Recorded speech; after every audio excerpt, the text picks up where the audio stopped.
Charles III was unsuccessful on his first international tours since taking the British throne.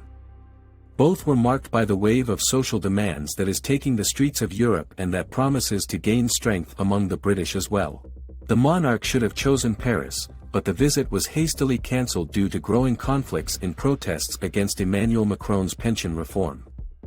The acts, which preceded the arrival of Charles in France, had the great participation of students and black blocs, in addition to the already traditional sea of unionists, and left a trail of destruction in the French capital. On Wednesday, 29, Charles and Camilla traveled to Berlin, Germany, 2 days after a strike by transport workers in protest against rising prices in the face of high inflation. The stoppage disrupted the Germans' day with air, land transport. The UK faced the biggest strike in the healthcare system, the NHS. Approximately 500,000 workers have gone on strike in recent months. What's more, Italy also had to deal with a nationwide strike that closed the country's gas stations in January. They are the 4 largest economies in Europe, which says a lot about the situation on the continent. The court gets even more difficult with the addition of Portugal, which has faced strikes by teachers, court officials and workers in the transport sector. European movements for better working conditions look to each other, which generates mimicry and dissemination through the common context. Bruno Paulier, Director of Research at the Institute of Political Studies in Paris, Sciences Po, explains for this scenario of boiling Europe. He explains that countries with greater economies are facing a crisis and a revolution in the labor market, which is caused, among other reasons, by technology, global competition and vertical corporate administration, harming the middle classes and workers with low qualifications.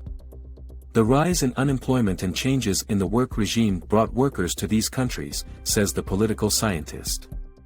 This is a revolution that has remained over the last 20 years, but which now does not want to manifest itself anymore.